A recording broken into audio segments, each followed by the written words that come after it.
Hi everyone, and welcome to May's Crochet. I am Rachel.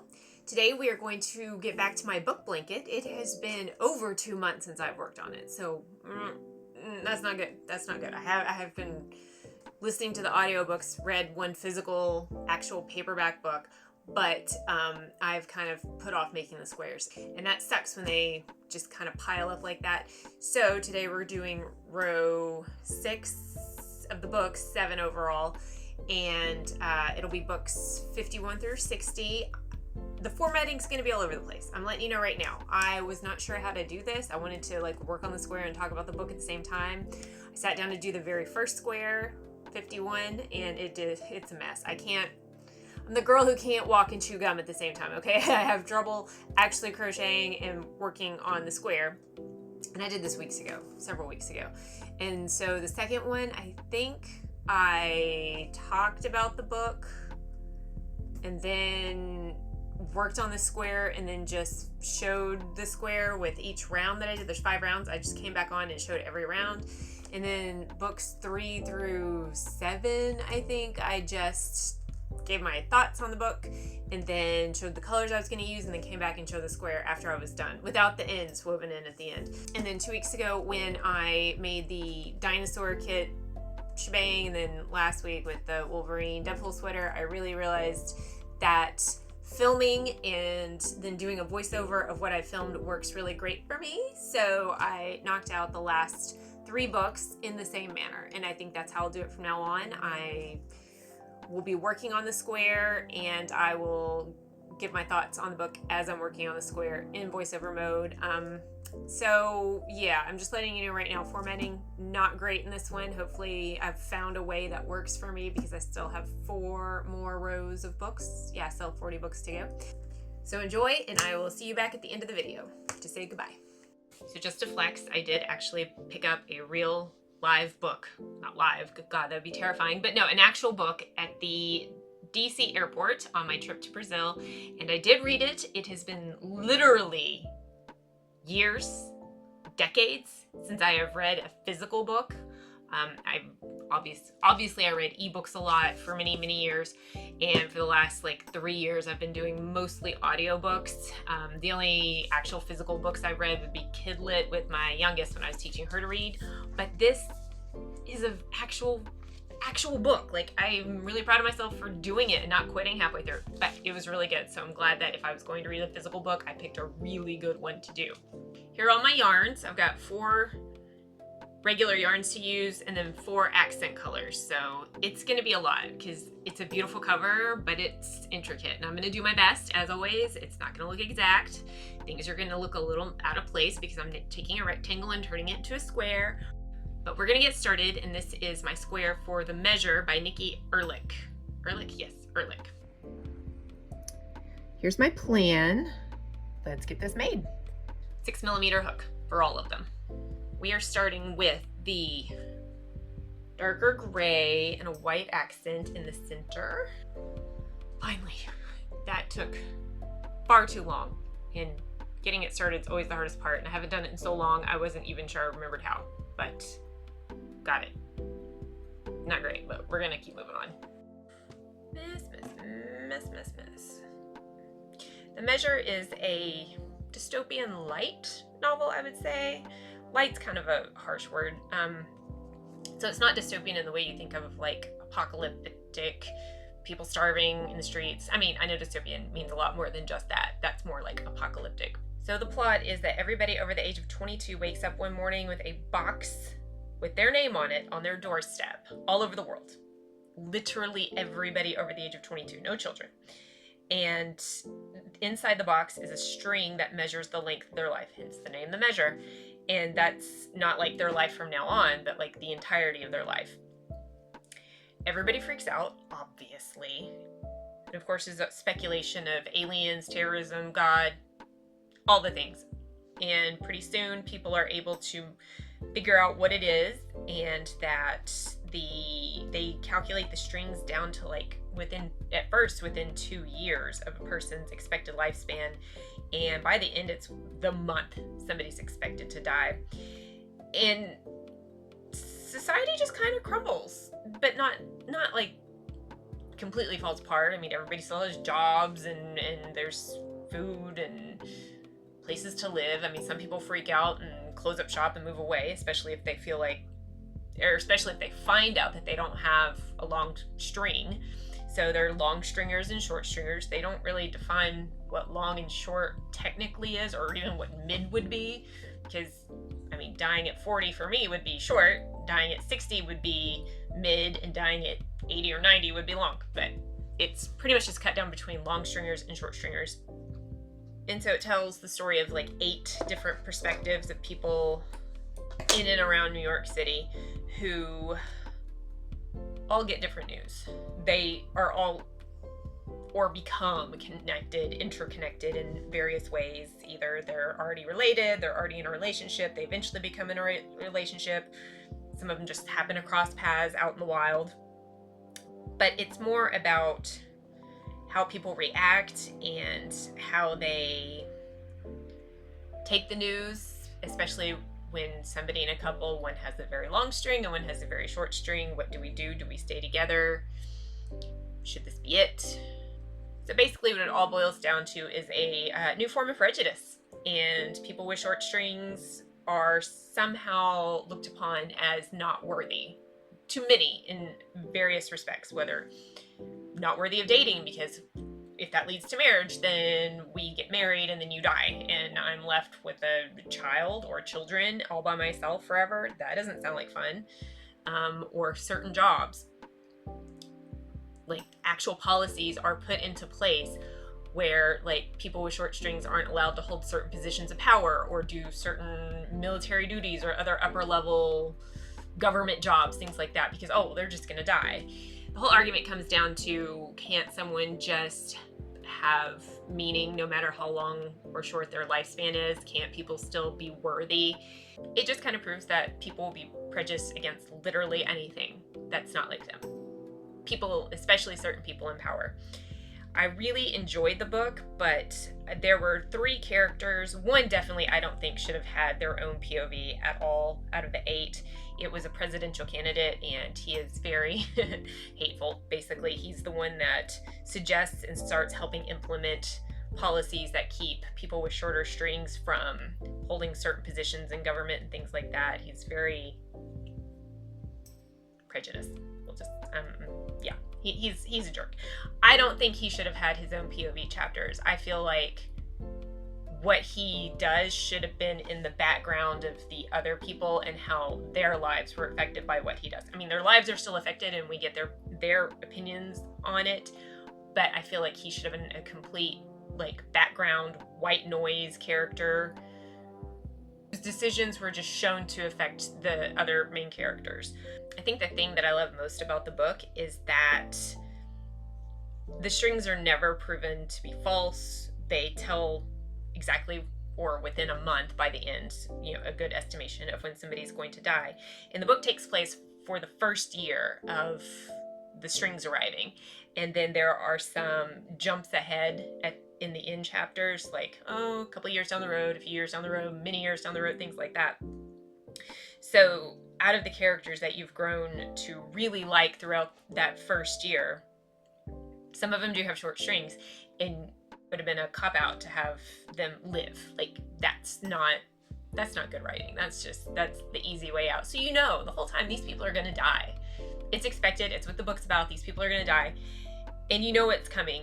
You don't know how, let's just skip ahead, but when it actually happens, it's just still so well written that it hits. And I probably cried for the last 20 pages, rough estimation. It broke my heart.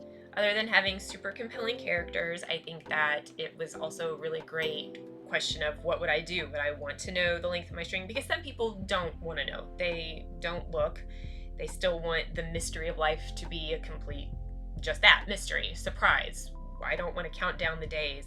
Some people have their string looked at against their will, and some people absolutely want to know how much time they have left and what can they do at that time. And so it's a really great question of what would I do? How would I handle this situation? Would I want to know? I mean, my dumb ass would probably look not knowing what it is and be like, okay, well, now I know. What am I gonna do? wondering why I don't carry any of the yarn over, even though I'm going to be back to one of the same colors, it's because when I try to weave in the ends, it ends up poking through or showing. It looks bad. I've tried. I have done it on a few squares, and I usually end up regretting it when I weave in the ends later. It will it'll show like right across. If I'm trying to carry it across, it'll show like right there. It'll peek up from behind. So I try to cut the ends and weave them in. It's extra work in the long run, but I do think it looks neater. And this is a really big project, and I want it to look as best as it can under the circumstances. I know it's kind of a weird thing, but that's what I want. This is only after 3 rounds. I hate it. I don't hate it, but I hate it. Black and gold. It's giving Bumblebee. But what you gonna do?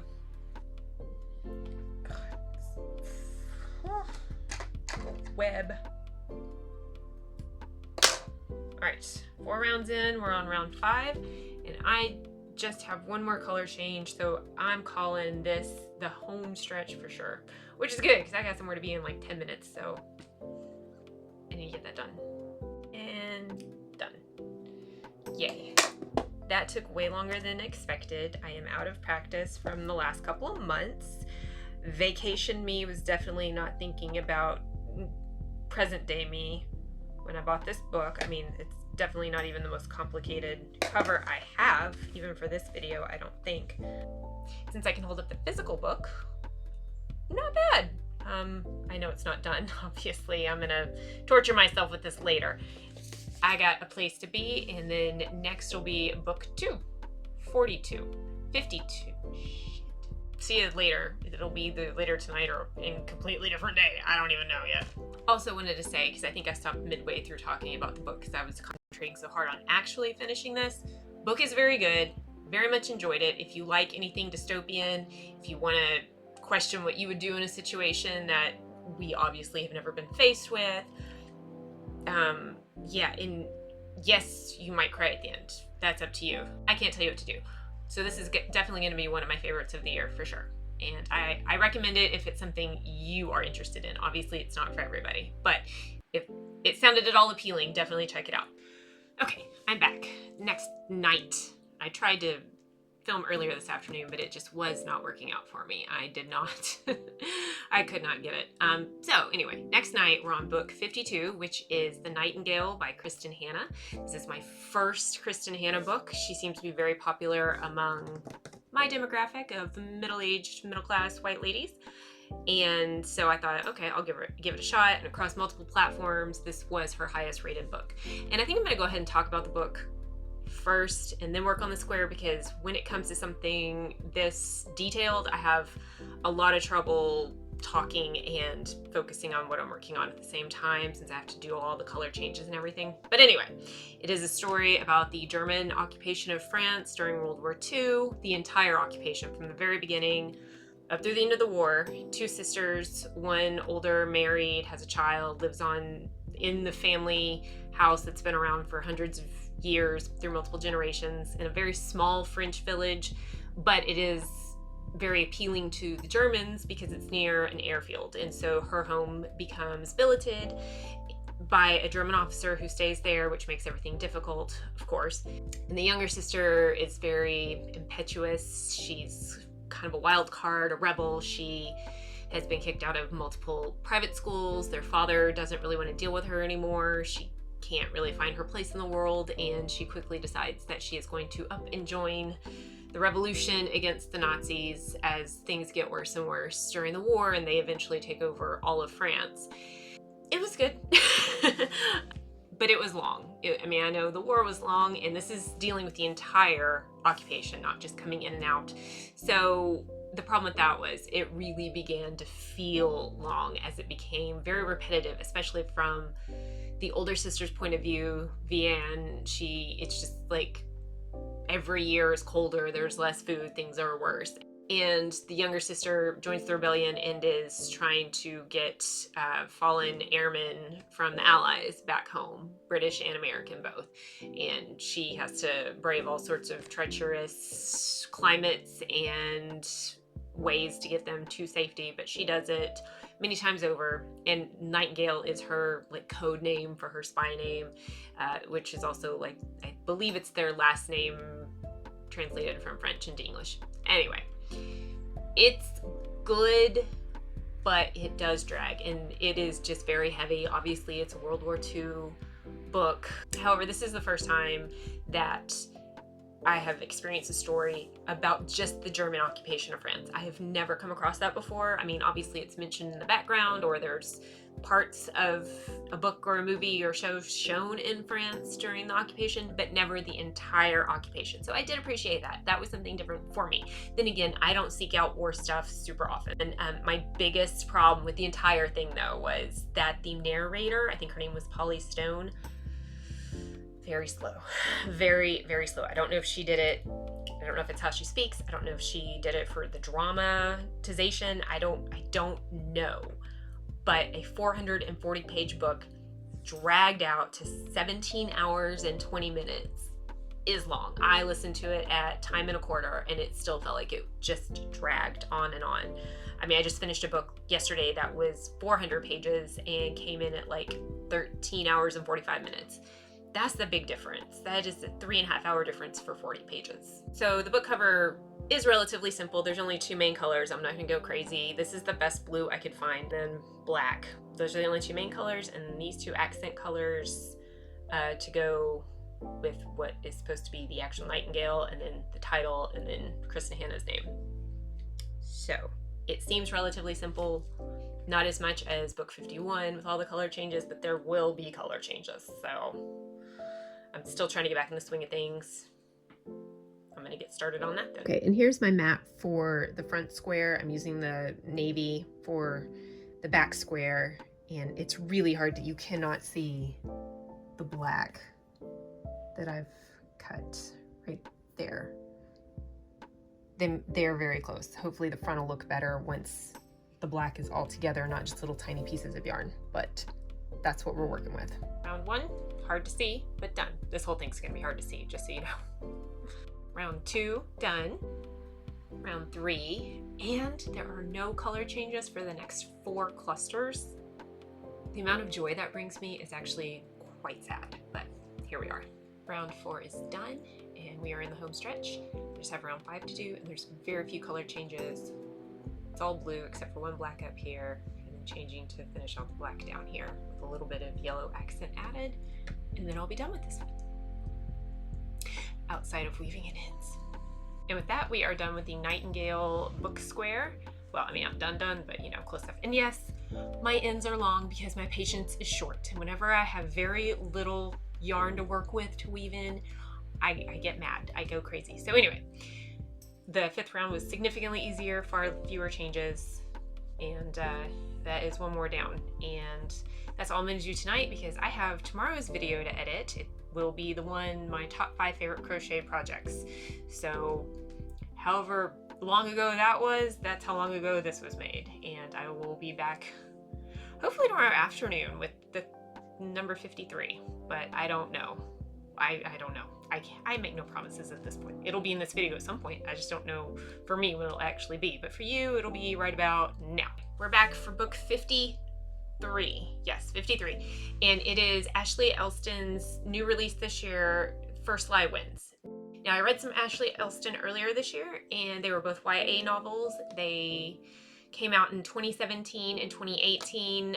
This is Our Story in the Lying Woods. I read The Lying Woods first, even though it was her 2018 novel, and I really enjoyed it. It was a mystery, not a murder mystery, but a mystery. And then I went back and read the 2017 novel, This Is Our Story, which was a murder mystery. In fact, I didn't have it planned this way, but the book blanket right now, those are the 2 copies right there. And I thought they were really great copies. They were very similar, clearly done by the same artist or AI bot, whatever. So this was my first adult novel by Elston, and it was another mystery. Not really there's a murder in it, but not exactly a murder mystery. So Evie she works for a mysterious guy who sends her into places under different names and disguises to do whatever needs to be done for his wealthy client, whether that be mess up an election campaign or get dirt on somebody so that they can be framed and then his client can get something, get intel on a business. There are a lot of various things that she gets hired to swoop in and take care of because she started stealing from people when she was a kid to pay for her mom's cancer treatments. I don't know. It was a bit much. It really was. It was a little overwrought with things like that. And I thought the first part of the book was pretty intriguing, but as it went on, it just became too much. A little convoluted, especially it would be the present day and then it would go back into Evie's past life and some of the previous, how she got started in the business and some of the previous jobs she did for this guy.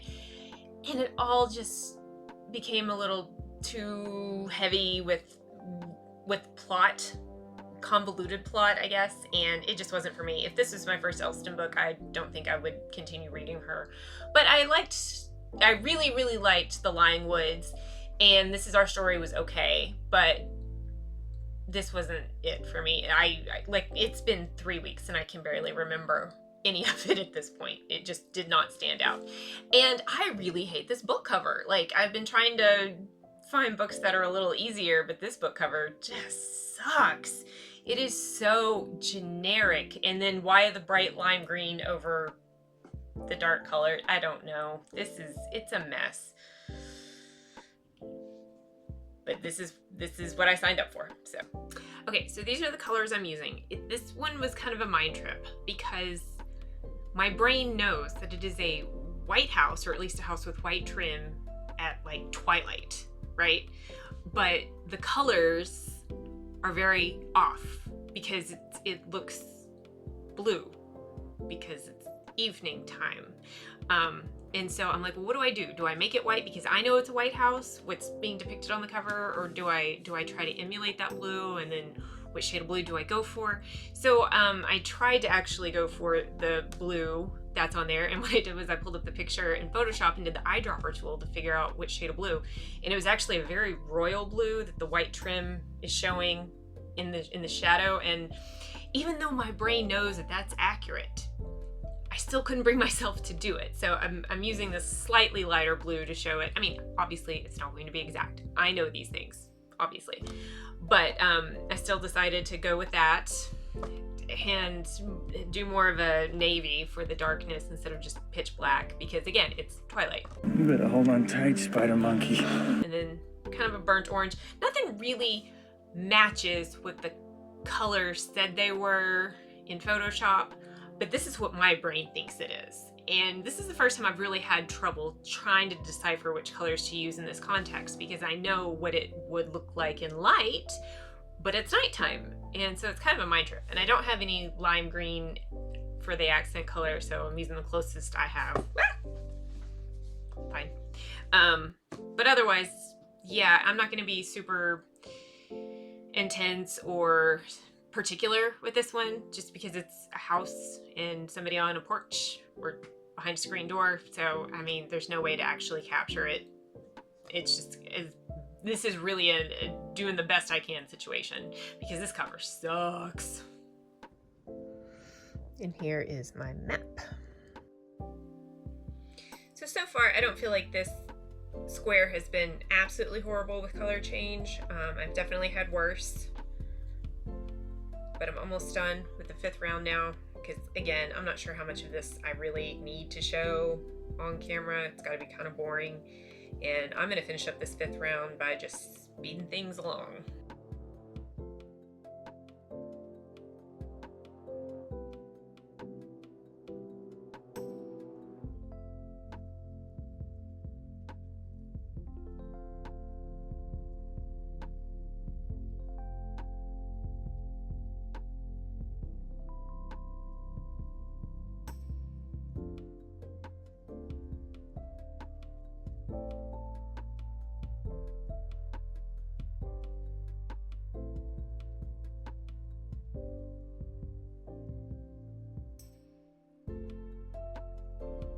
This obviously needs cleaned up, which will be later.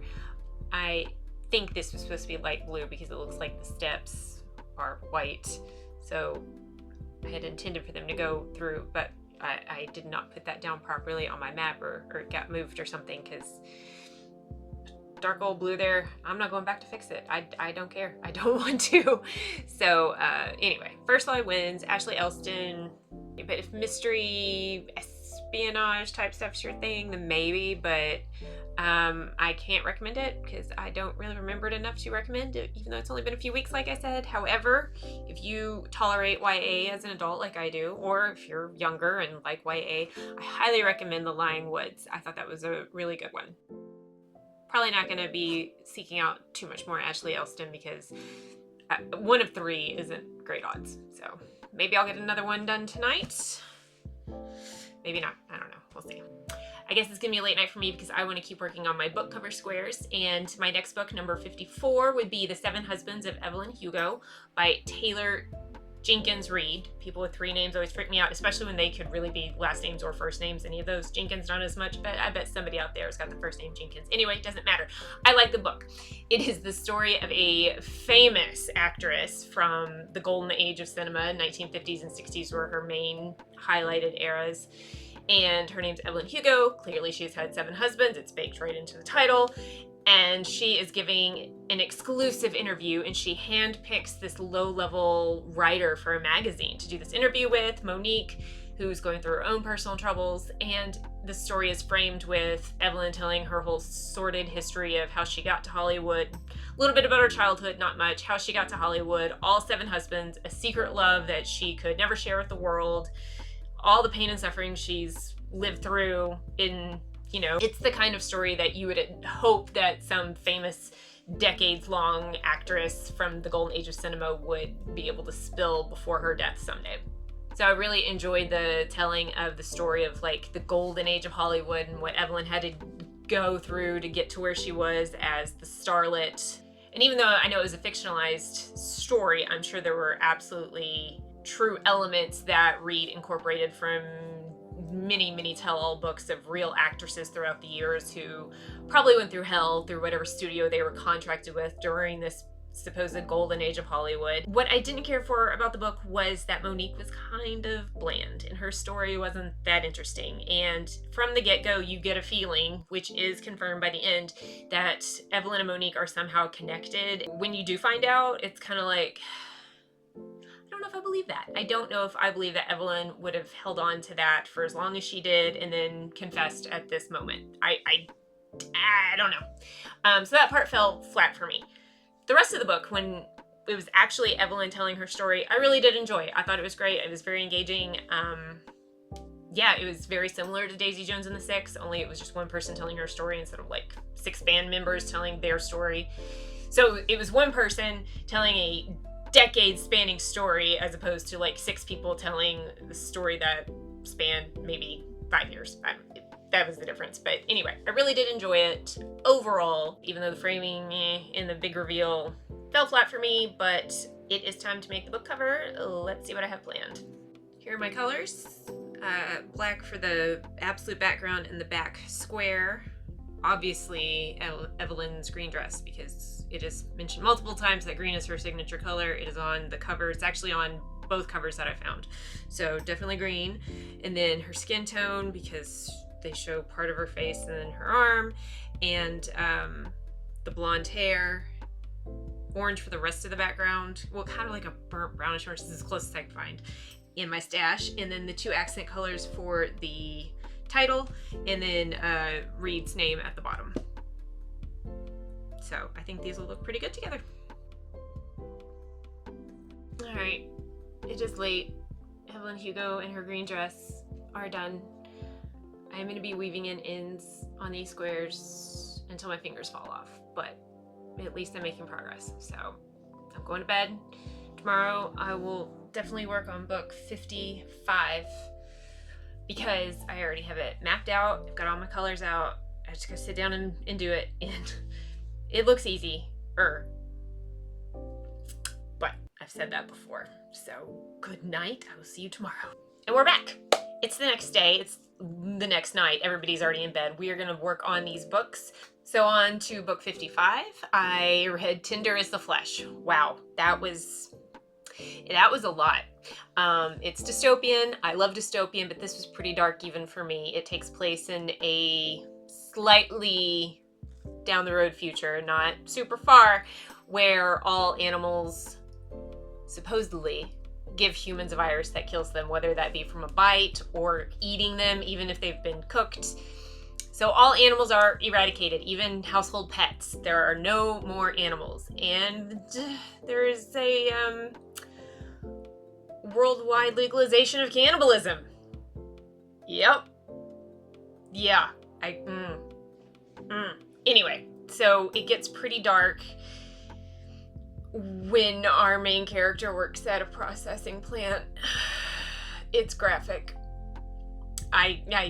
Okay. I'm not sorry that I experienced this book. I would never, ever in a million years recommend it to anyone. Ever. It was a lot. It was a lot to take in. I don't know what it was about. Like, I mean, I know the plot and everything. I don't know what the deeper meaning behind it was. I don't know if it was anti-vegan, anti-government, anti-capitalism. I heard someone today call it a satire. I don't know. I don't know what it was about, or if the author is just sick in the head. It's very, oh God, I don't know. Anyway, it's a pretty simple cover. Gonna knock it out, but yeah. Let's get into the square.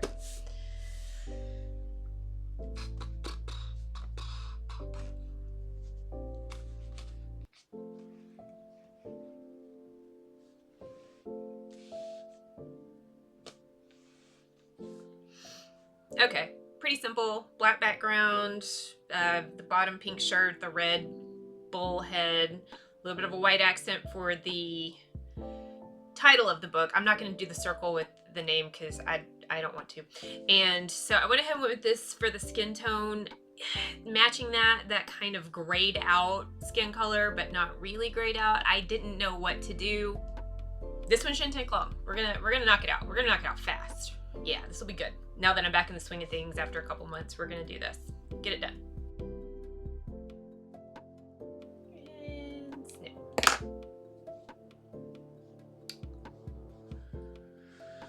Okay.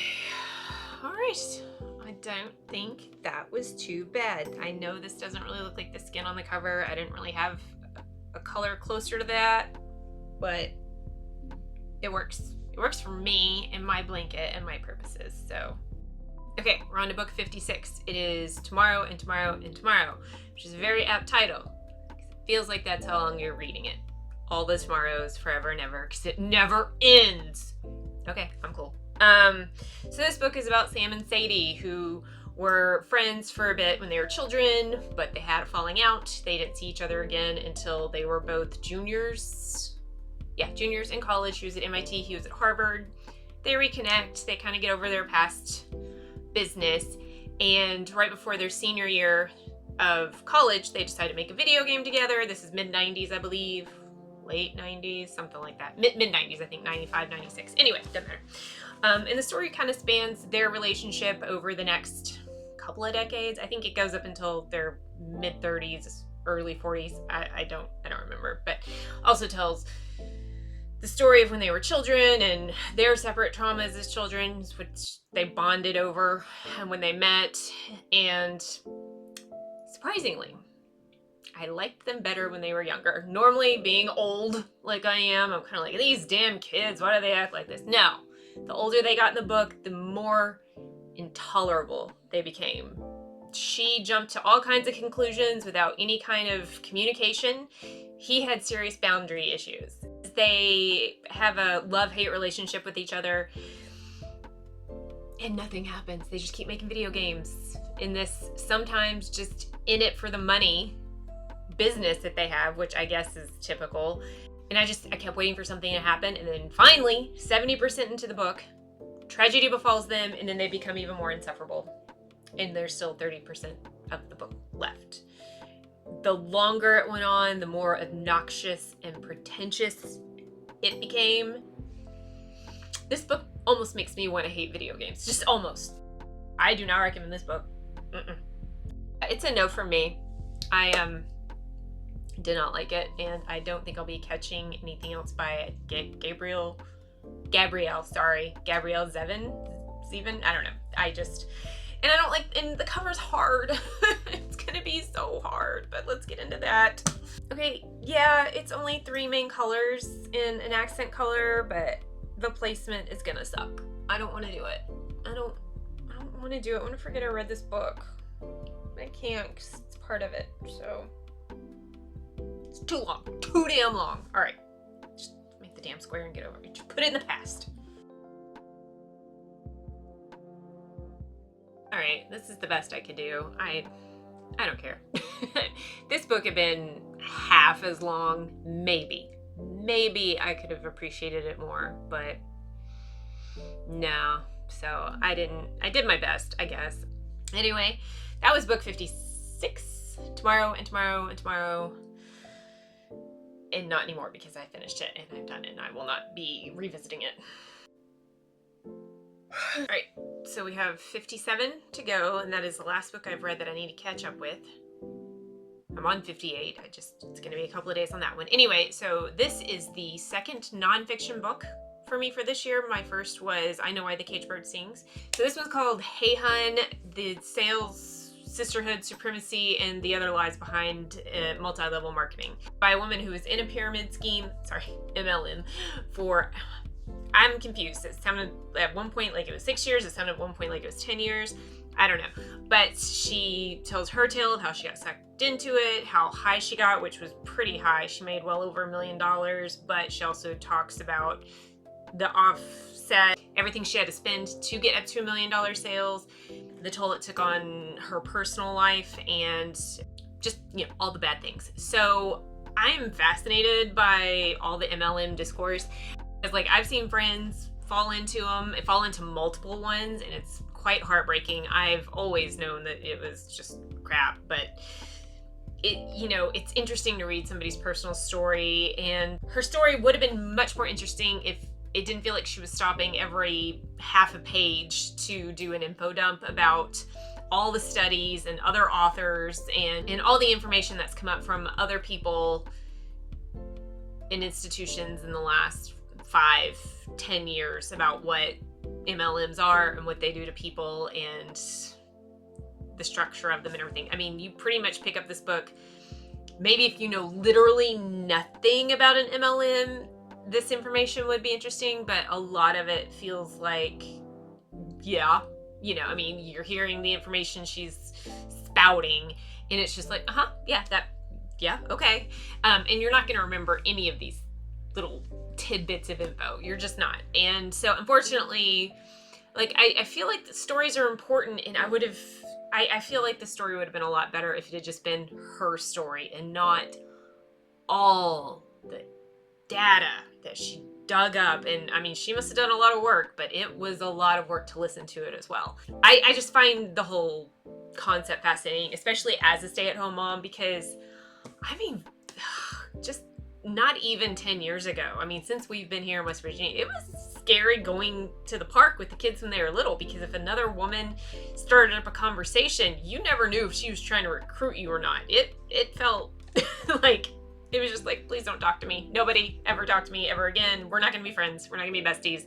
I don't care about your business. But so Paulson did bring up some things that I haven't seen in other MLM discourse before, like her extreme dependency on alcohol, where she absolutely hit rock bottom, and then her MLM, which she does not name in her book. She makes the name that could easily be any number of famous MLMs that we all know. Anyway, she says her MLM used her as a poster child for, an inspirational story, but they would have her come out and do keynote speeches about her alcoholism while everybody in the room had a glass of champagne in their hand. So things like that were interesting. But she has talked to people that she knew in the MLM, or other people or other women in other MLMs, and they talk about how hard getting a job post MLM is, and how some recruiters don't even consider you if you put MLM on your resume, which is not something I thought about.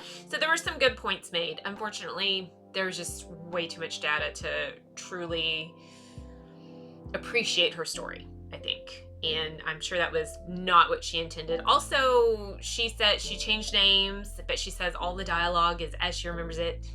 Damn, that's some cringy dialogue. I mean, you expect a lot of the boss babe, hey, hun, that kind of stuff. Yeah, that's going to be cringe. But even stuff that would just be dialogue was just really hard to listen to. She narrates the book herself. And some of it is just, it made my ears almost bleed. The way she presented it, God, she would also do things like her toddler's voice. Like, these things weren't necessary. Like, hey mama, there's a new delivery at the door. Like, listening to a grown-ass woman in your ears do that unironically was just, it just cringe. I mean, that's the only word I can think of for it. I didn't really like the book as much as I had hoped. I've just found far more interesting discourse on MLMs. So this wasn't for me. The cover's a little harder than I thought it would be, so let's roll into that. This is another I'm doing the best I can. I'm not color matching exactly, but like, this is what I've got, and I'm not gonna go buy new stuff for this. And I've got tons of pinks in different shades. None of them are exact, but we're working with it. I can't exactly make the little pyramid on the top with the lipstick going through it. Just, we're gonna do our best, and let's see what our best is.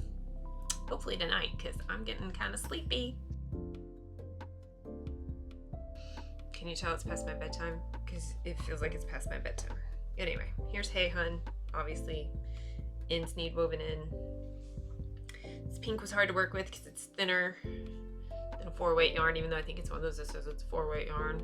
My ass. Anyway, that's that. Now,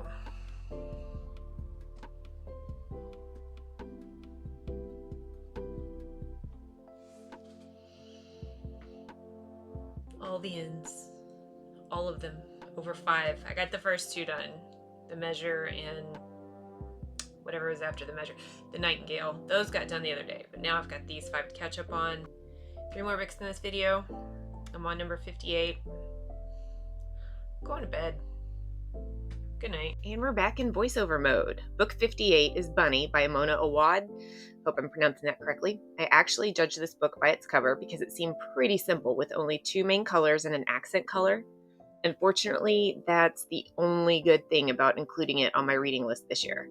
The story is about an outcast loner named Samantha, who's in her 2nd year of her fictional writing graduate program.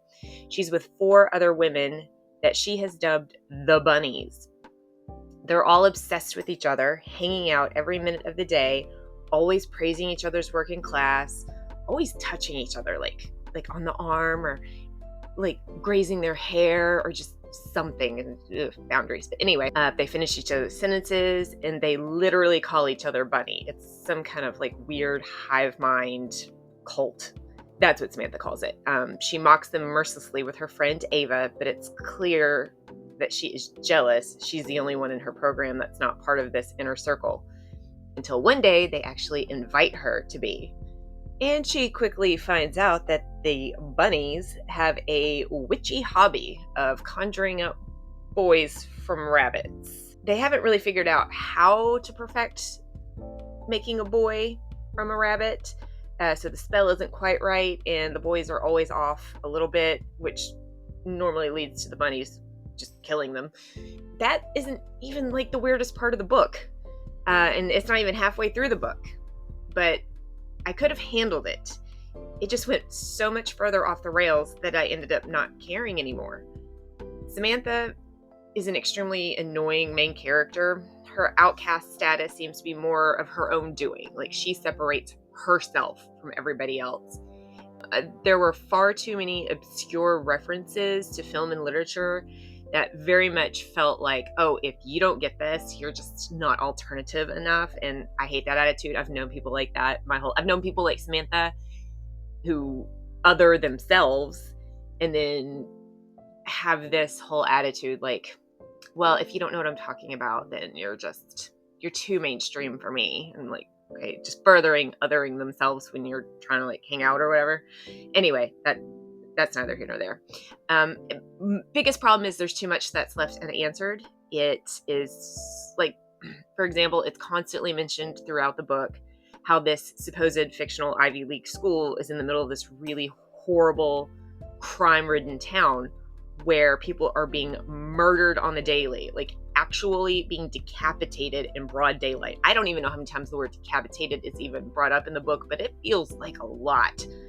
And so I assumed eventually that it would tie back to maybe the bunnies or something else going on within that circle, but it didn't. It was just a thing that I was supposed to believe was a regular occurrence for this town in the background. Like, it never tied back to the story at all, but they talk about it all the time. And it was multiple elements like that it got to a point where I genuinely had no clue what was happening or had happened. And I assumed it would work out in the end. I was like, okay, I don't know what's going on, but like, we're going to get there. It's going to be fine. It didn't, and it wasn't. The whole thing felt like a fever dream by the end. I struggled to finish this book. It was not long, but it took me far too long to actually get through it because I just was not looking forward to the crazy. And I got too far in before I realized how much I didn't care. Like, I was fine with listening to the bunnies conjuring up boys and how weird and silly that was, because this book felt very derivative of things like Mean Girls, Heathers, The Craft. It just fell flat after using some elements from those. It just completely couldn't sustain its own storyline, I guess. Can't recommend it. And at least I have this blindingly bright pink square on my blanket now. So book 59 is The Girl from the Well by Rin Chupeco. It's told from the point of view of Okiku, who's a vengeful spirit traveling the earth to find and murder child murderers that were never caught and brought to justice, which in turn releases their victims' spirits into the afterlife, giving these murdered children peace. Okiku comes across a teenage boy with strange tattoos named Tark. He's like 15 and is instantly drawn to him as he seems to have this dark spirit tethered to him. With the help from his cousin Callie, Okiku is determined to rid Tark of the ominous presence stalking him as she follows Tark and Callie across the world so they can use ancient Japanese rituals to face the evil before it takes Tark over completely, because it is trying to break through. So at first, I thought everything from Okiku's point of view was a really cool take, especially when she's taking down the child killers. Like, I like how Chupeco used the children's spirits being tethered to their murderers, and that's how Okiku can find them. When she sees somebody with all these children tethered to them, all these spirits, she knows that they have murdered these children. That was really cool, and her vengeance is pretty cool to read too. Unfortunately, I don't think the storytelling from her point of view worked for the whole thing. There's a point where Callie and Tark are staying in different areas of Japan, like hours apart.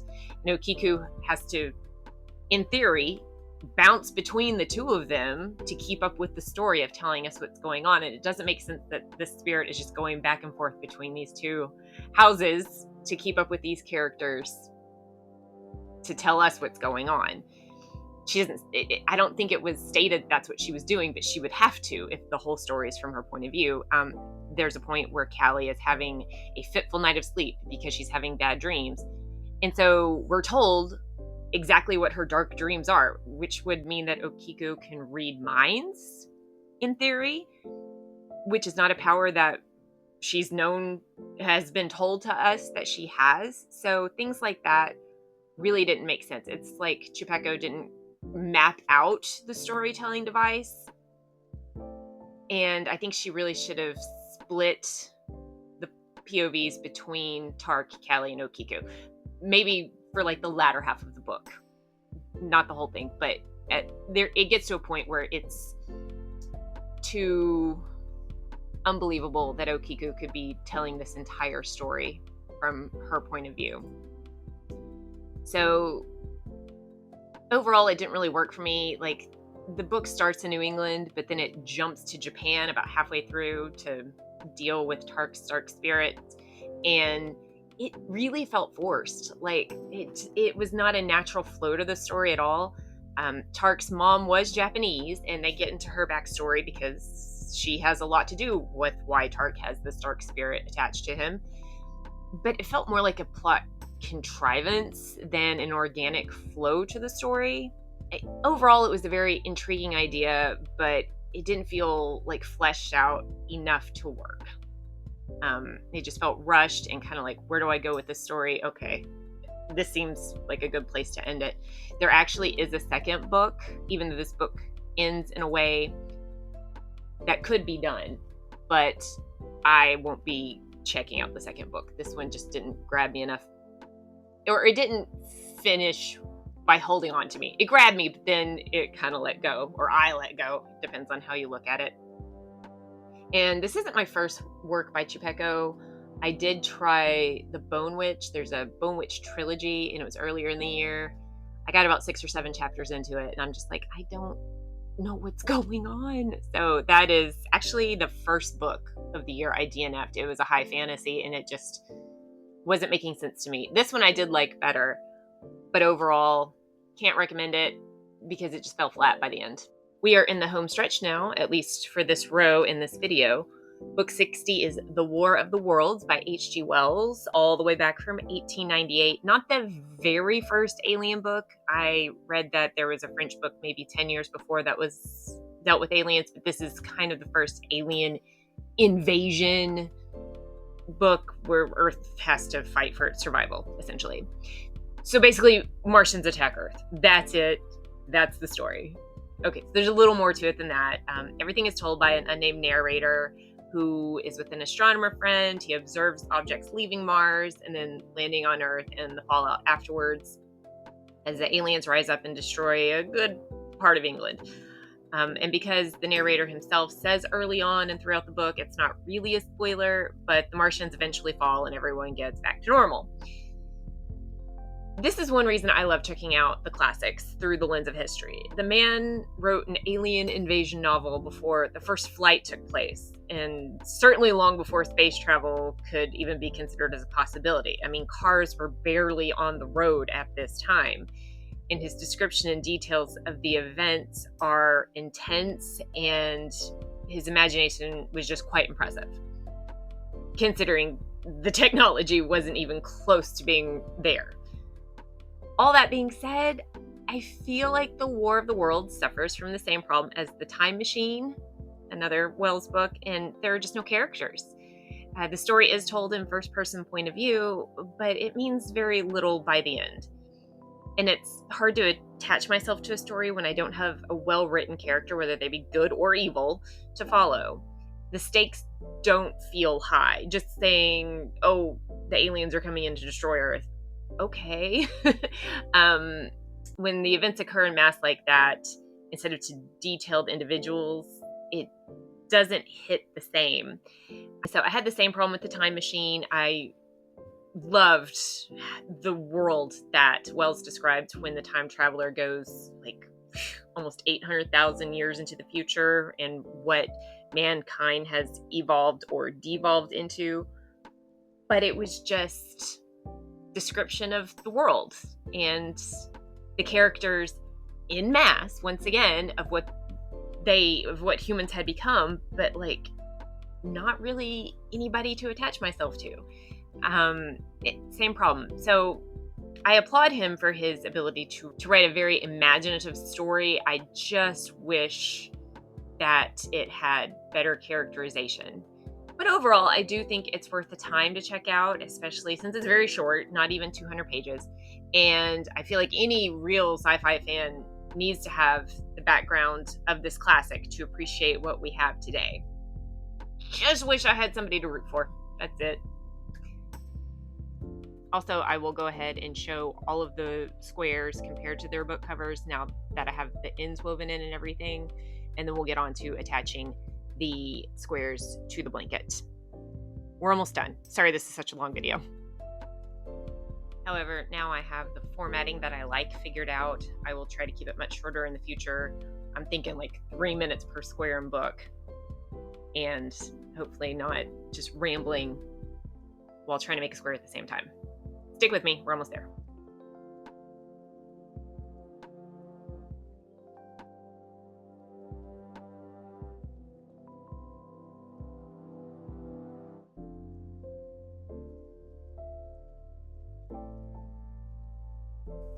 It is so very, very, very late, and I so very, very, very, very need to go to bed. But I want to get this done tonight. Getting the last 10 squares, getting this put on, and then I'm going to be done with this row. We can do it. And then I can spend tomorrow editing around my hair appointment. Anyway.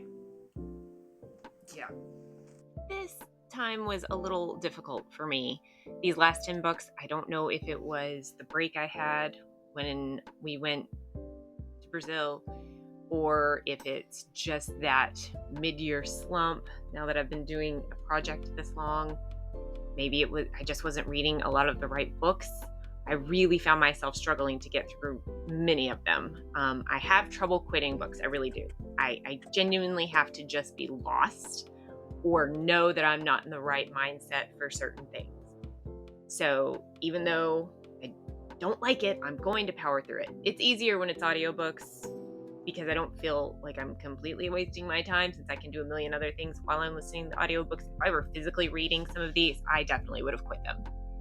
I'm hoping to be on an upswing. I just finished book 61 while I was editing, and I really enjoyed it. I got through it pretty quickly, and it was just a really easy read. It left me with the warm fuzzies. So I maybe just need to have some more of those instead of some of the darker stuff that I got into this week, or sorry, in this row of books. And I'm hoping things will pick back up because I'm struggling. But I knew it was going to happen. I knew I couldn't keep up the enthusiasm that I had earlier this year. But we're over the halfway mark, and we're going to get it done.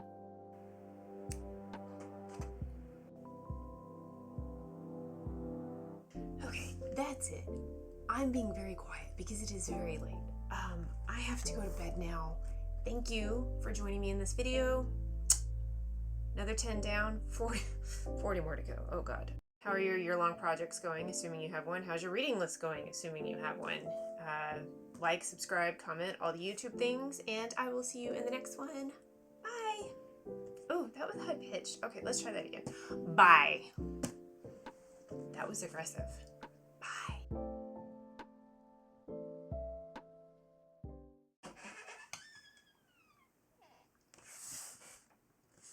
You coming back? Just broke right in. He just broke right in. Jackass. Don't you touch it.